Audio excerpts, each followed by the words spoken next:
Hello, friends. Welcome to yet another episode of TGIM. Thank God it's Monday. Today, we're going to discuss all about astrology, numerology, Vastu, and Feng Shui with our expert, Miss Rashi Gaur.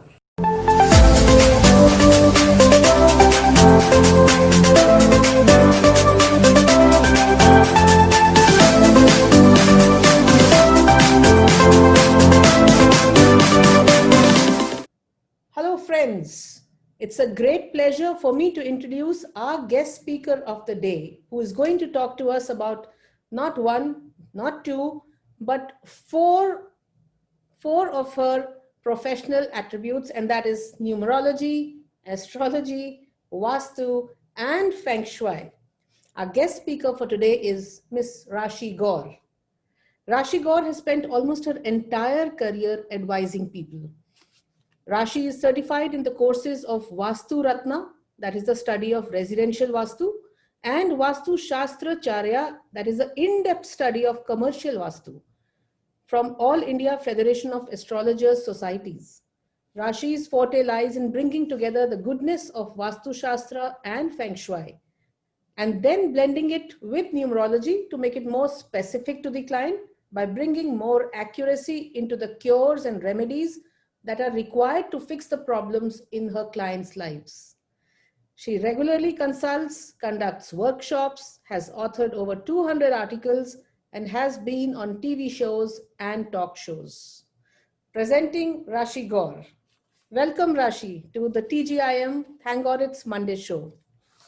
Thank you so much. It's my pleasure to be here.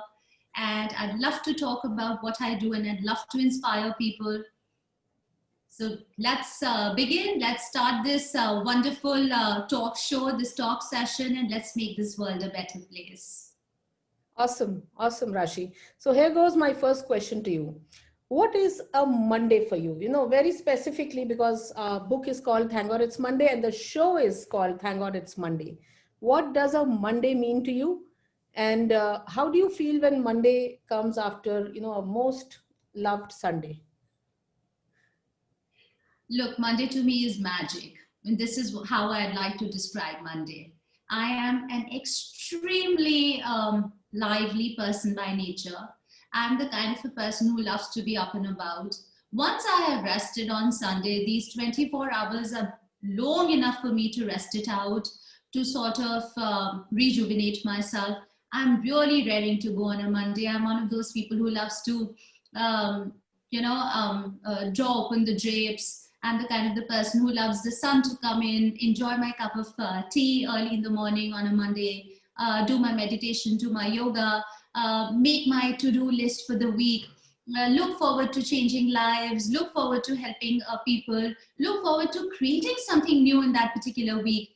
So essentially, I am just one of those people who loves to be up and about. Okay, so thank God it's Friday and thank God it's Monday, isn't it? Yes, thank God it's Friday and thank God it's Monday. Gratitude always.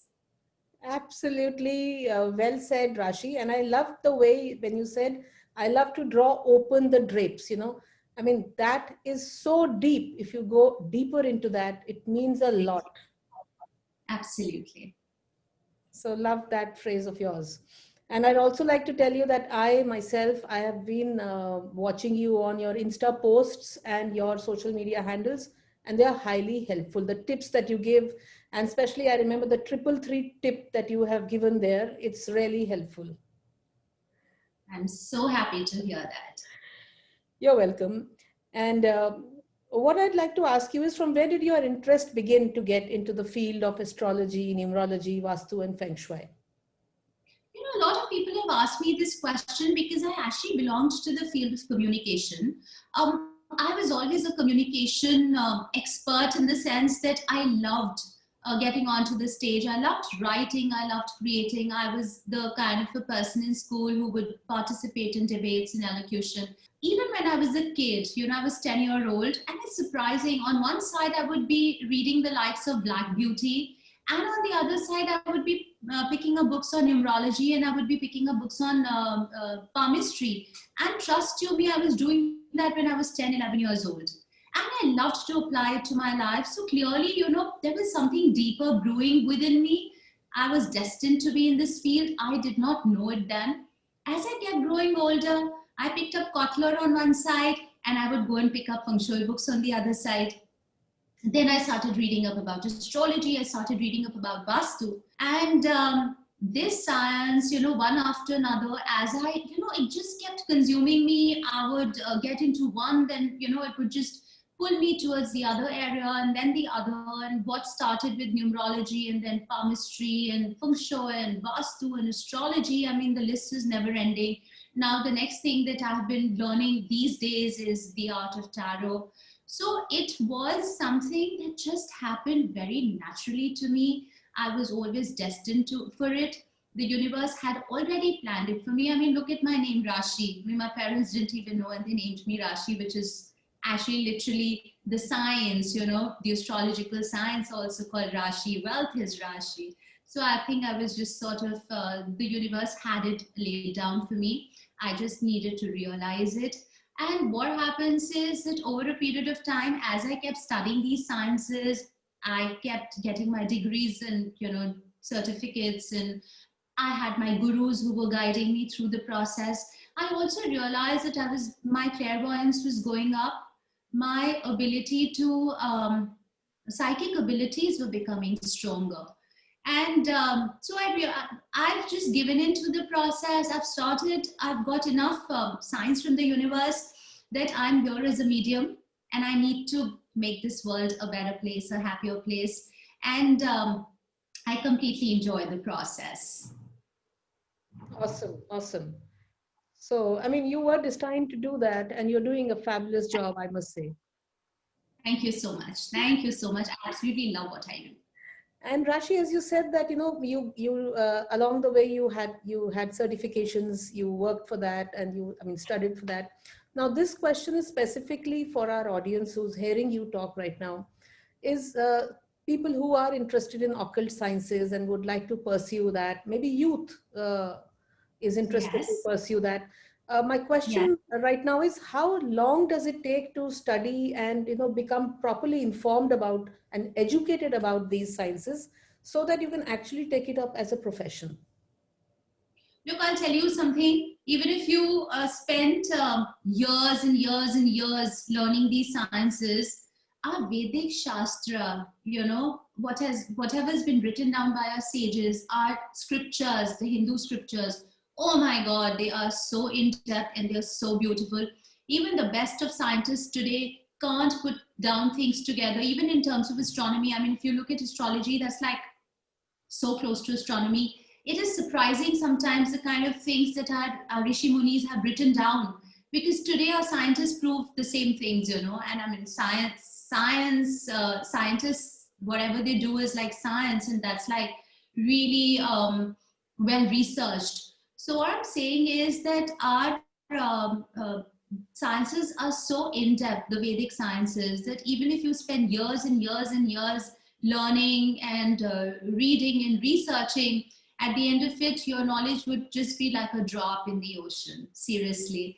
By having said that, out of the 4 sciences, I'd say the easiest that one can start with is numerology. If you just want to do something for the fun of it, then go and learn numerology, because numbers are easy and there are various levels. And at a basic level, at a foundation level, you can grasp numerology a lot easier than other sciences. Similarly, feng shui at a foundation level, at the periphery on the outside, it is easy to grasp. Astrology by far, I think it's the mother of all sciences, and it is by far the most in-depth and requires a lot of meditation, requires a lot of, वो कहते हैं ना, sadhana. एक साधना चाहिए, you know, to learn these sciences, to adhere to it, to its principles, to practice it. And of course, like I said, practice. You start the process. So it's not a 3-month process. It's not a 6-month process. You can do a course for 3 months. I teach people in 3 days, you know. I tell them, I put together a lot of these modules where I teach my clients, students who want to learn at least the basics, the foundations in 3 days' time. But the truth is that you need years and years of practice to be able to get hold of this and to be able to really make a difference in the world. Hmm. So Yeah. what I understand is that it's a never-ending process. You know, there is It's so a much of never-ending process. information, so much of knowledge that you can keep Yes. gathering knowledge. And I would add to this here for people who are wanting to learn any of these sciences, you know it if you are strong in terms of your psychic abilities. And unless you're strong with your psychic abilities, this science is about intuition as well. You know, you go into a house, you can feel the aura. Are you good at feeling the aura? Are you positive enough about being able to feel the aura? Do you have instincts that work? Do you have these psychic abilities? वो धीरे धीरे और reform होते जाते हैं. But what I'm saying is that it is just not something that you can cram up like a history chapter and go and advise your clients. It doesn't work like this. So you have to have that extra edge, that extra something inside you, that spiritual drive, the divine light within you to be able to go and grasp it. I don't know if I'm making sense, but Absolutely. I'm just talking out of experience. Absolutely. Absolutely. You're making sense to me. I am also a believer. I wouldn't say like I only work on belief. I work by, sheer hard work. But I am Yes. a believer in astrology, numerology, Vastu, a very firm believer. Numerology, yes, as you said, it's more of, yes, it's a science, but it's more of fun. Coming to our next question, Rashi, what has been your biggest motivator? You are highly successful, you're highly professional in what you do. What has been your biggest motivator? And one of the biggest motivators for me to be successful in this field was, well, of course, I loved it, but that is not motivation enough for you to be successful. I wanted to break the stereotype. I wanted people to look up to me for the sheer knowledge that I had, to respect me for the knowledge that I had. And hence, breaking stereotype meant that I needed to be a strong name in the society or in the setup to be able to bring that change.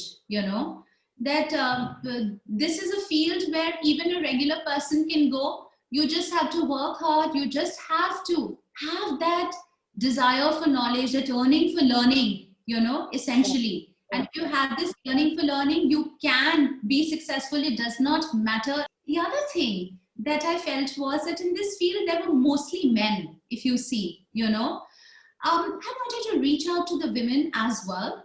I wanted young girls, I wanted women who were married to be able to reach out to me with their problems, to tell me that this was not going right in their lives. It is a male dominated setup, and I wanted to sort of let the world know that, a woman can be an A-grade astrologer, a woman can be an excellent Vastu expert.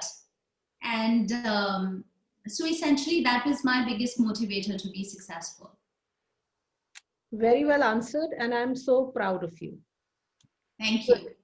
So that means constant learning is required. And from constant learning comes my next question is that how important is it to be constantly learning and be well informed so that, because you have so many clients and clients have their own particular problems, very peculiar problems sometimes.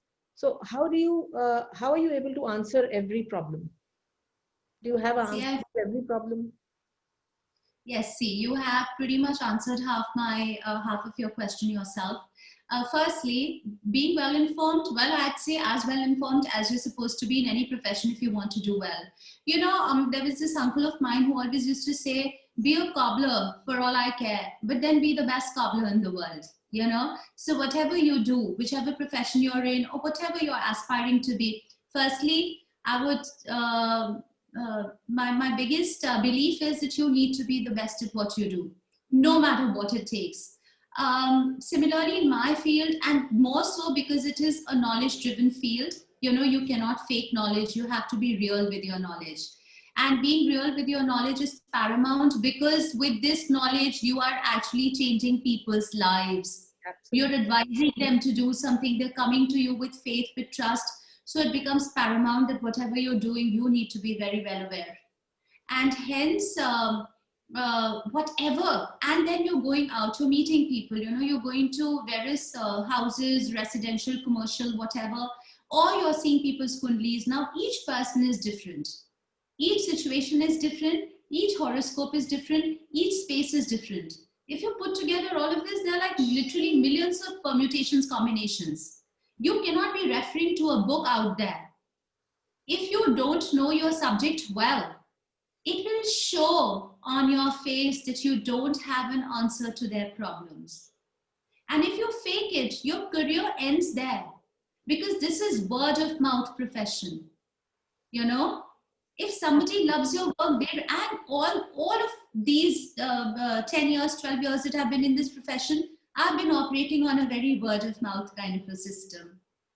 Right. So coming to the next question, Rashi, what three things would you say to anyone who's going to start in this industry? What three things would they need to know before they start off? Okay, this is an important question. Firstly, you need to have that thirst for knowledge. Okay, because this is the industry where you will need to keep upgrading yourself, keep studying, keep learning. It is a never ending process. So if you think you've done a course for 3 months and now you're ready to go, sweetie, that's not it. You have to continue this process of learning. Put aside time every day to learn. I mean, even today, I put aside 2 to 3 hours to learn something, to follow some guru, some guide, to read through certain articles, to buy a new book, to do certain research. So yes, be willing to learn. Second, while it is very, very important to be compassionate in this business, you also must know the art of detaching yourself once the project is over.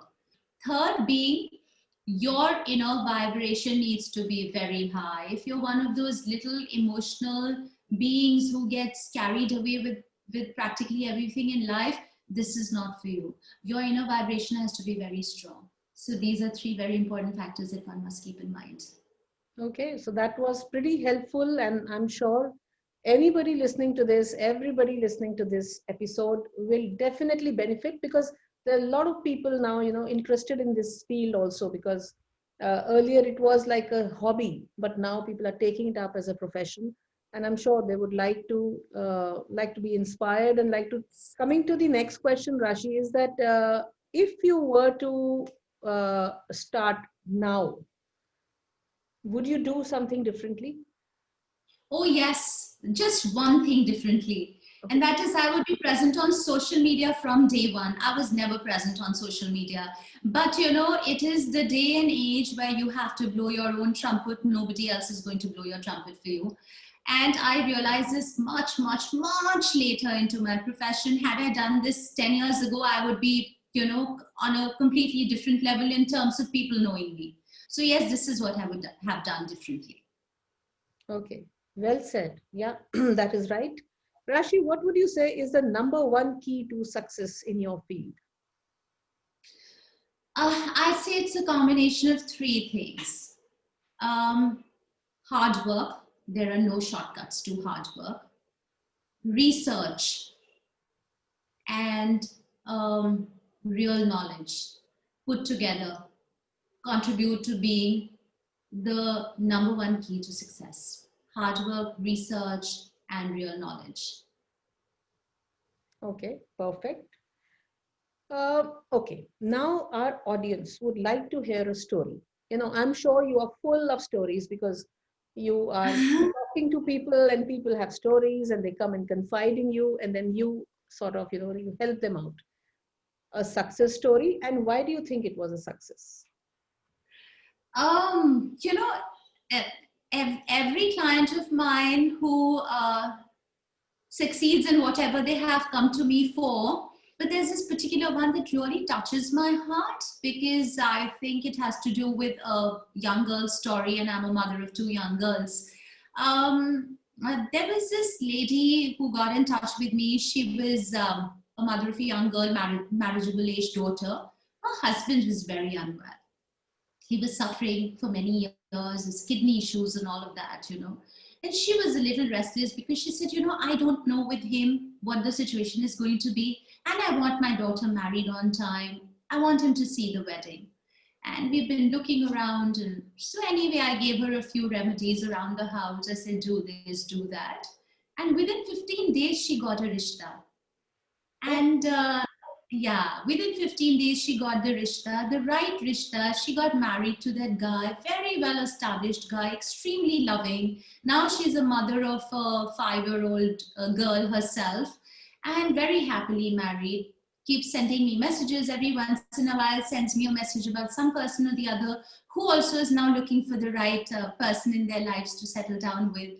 So you know how this chain continues. So yes, this is one story which I was particularly happy about, like I said, because it was a story of a young girl and I'm a mother of daughters. So, yes. Very well said.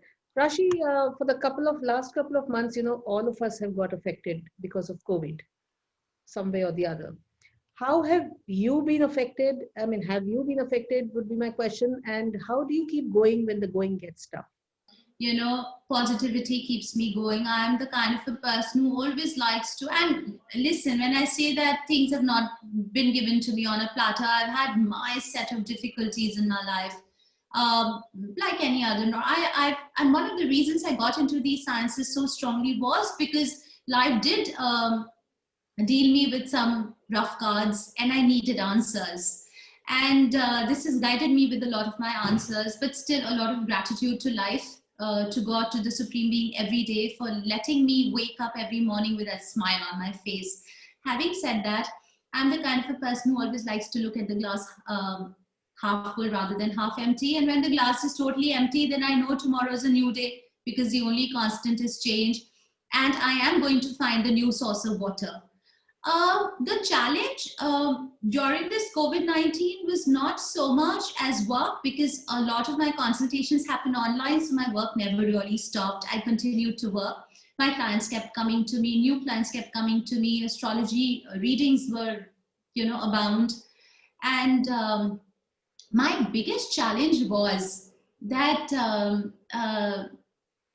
I think I have to, a lot of people in my family are very emotionally dependent on me. Like I said, I think God has paved this way for me. I don't know.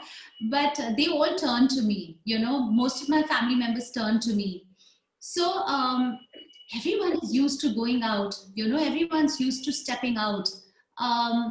Each one of us had a life of our own. My daughters were going to college. My husband was going to work. My in-laws had their own life.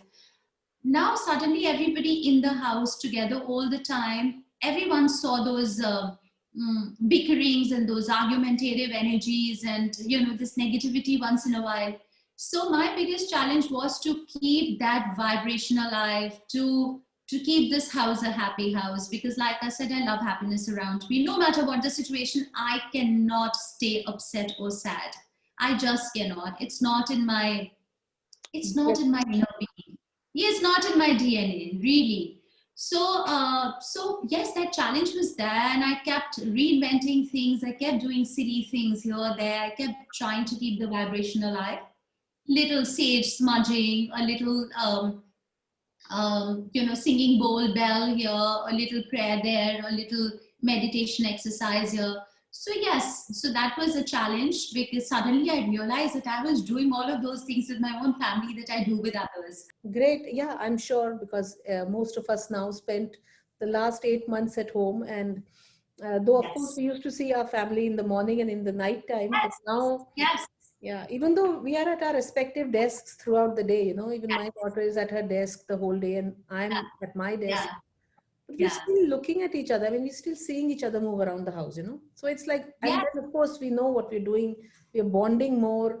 I mean, it's been a wonderful time. COVID has its setbacks.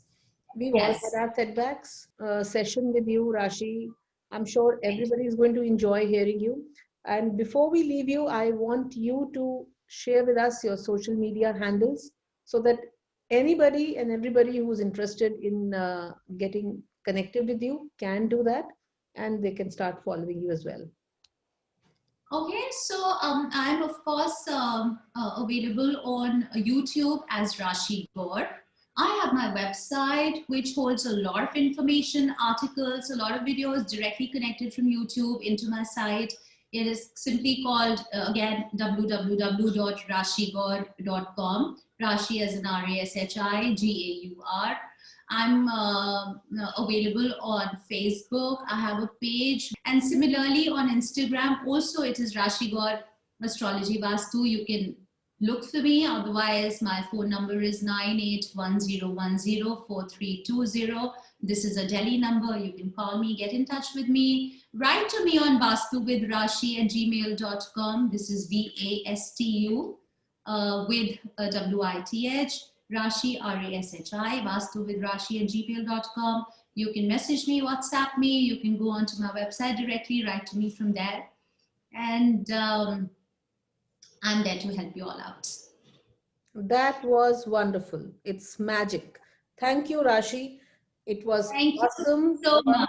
It was lovely having you. Thank you for spending your precious time with us. And I'm sure the episode, when it's uploaded on the social media, you will get lots and loads of followers, and they would be inspired by you and maybe take up this profession in a professional way. Thank you so much. It was so lovely just to chat up with you and to see you here. Yeah. Absolutely wonderful. Now we will stay connected. Yeah. And I'm going to pick up the phone on you. Yeah, we'll definitely catch up. And definitely. Thank you once again. Thank you so much. Okay, bye-bye. God bless. Bye-bye.